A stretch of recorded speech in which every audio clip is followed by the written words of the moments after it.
Python Tutorials. Python Basic Series.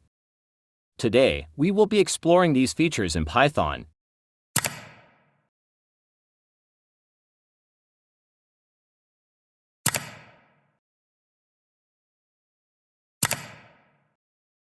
First of all, for loops.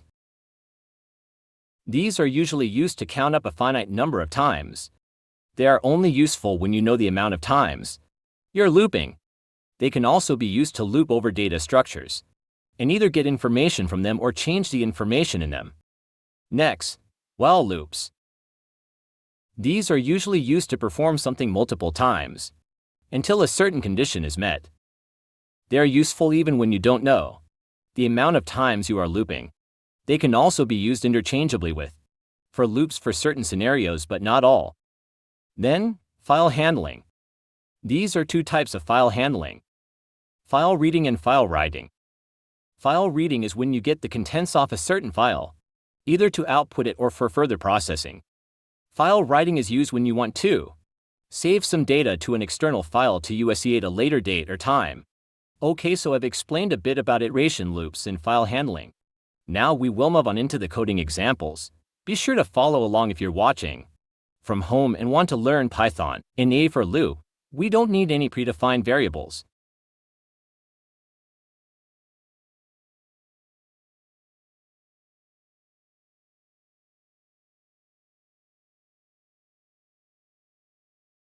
This will print out the numbers from 0 to 4 not including 5. As you can see, the numbers from 0 to 4 are there. For loops are very useful, but only if we know the amount of times we're looping.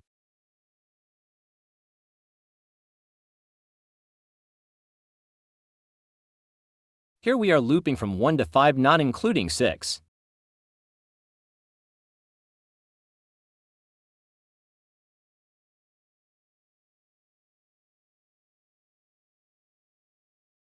Here we can see that the amount of apples we have is increasing with each line. Anyway, now let's look at counting backwards.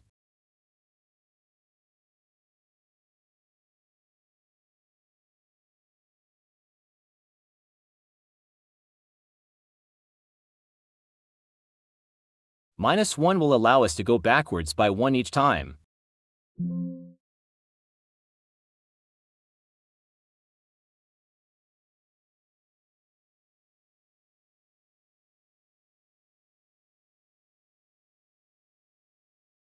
Now the countdown has ended. We can also loop in increments.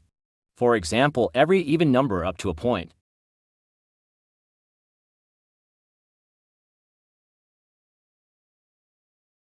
This will print out every even number from 0 to 20.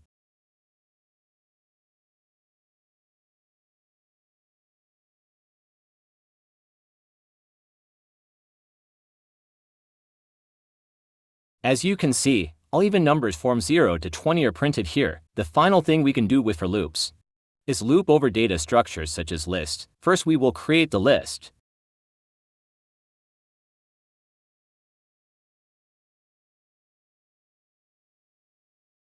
This is a handy trick for creating a list quickly. Now we will print each number in the list.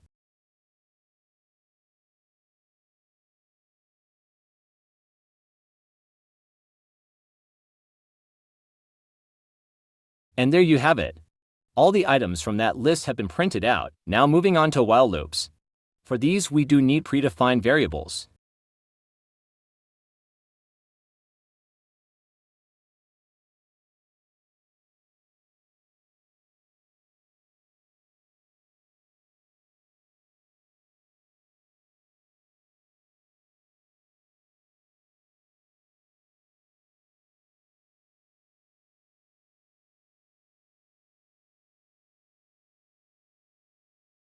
Here we took a user input then assigned values to it, using an if statement. If you haven't already, check out the previous tutorial where we went over if statements and string methods.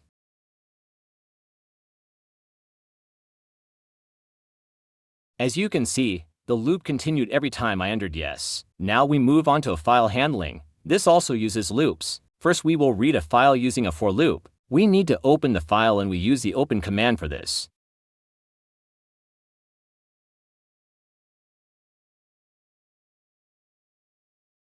This will open the file in read mode that is called new.txt. The file format does have to be there. Now we can print each line of the file.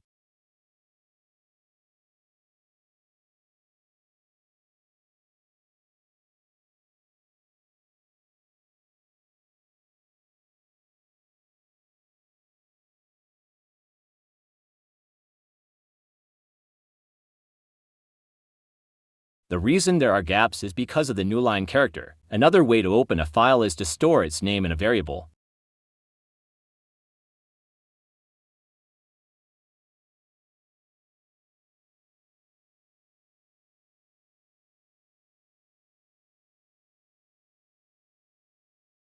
There are also other methods to read from the file.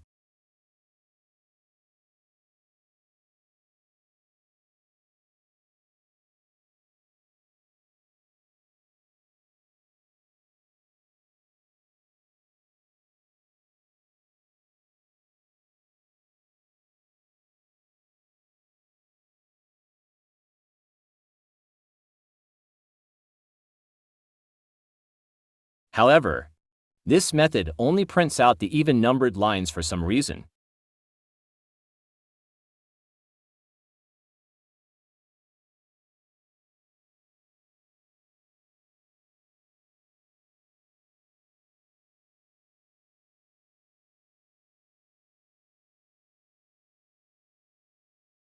This method can be used to remove any character from a line. If it is empty, it will remove the new line, /n. Now we get the output we probably wanted. There is also another method, split, which can split a line by any character.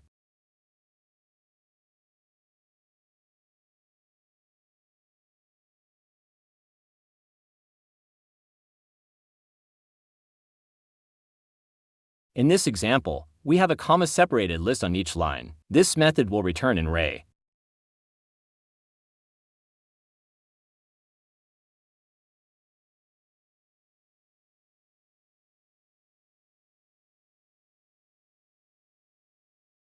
See, there are arrays or lists and the /n character is there.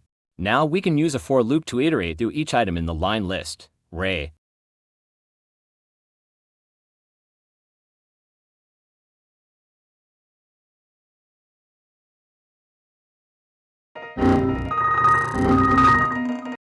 We get each item individually. Now we will write to a new file. You don't need an existing file for this.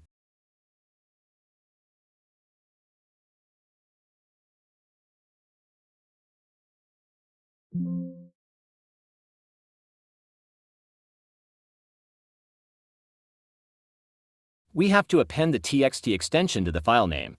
Otherwise it won't work.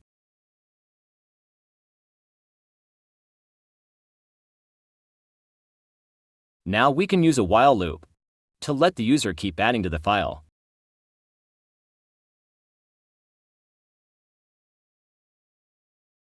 Remember, we need a predefined variable.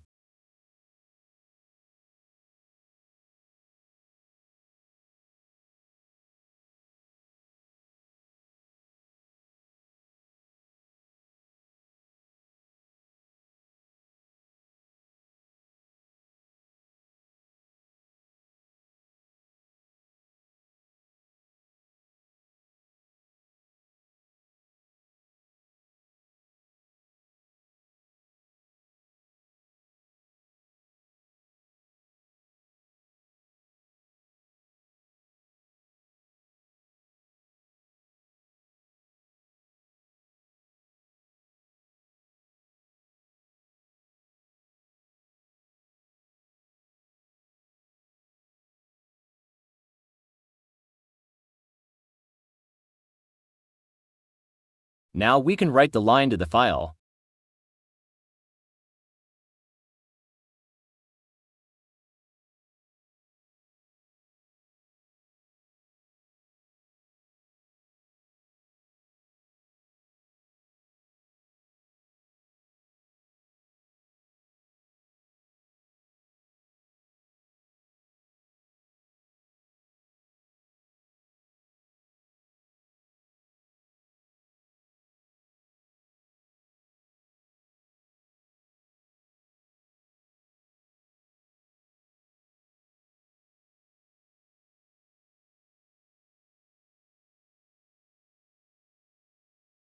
Finally, we have to close the file.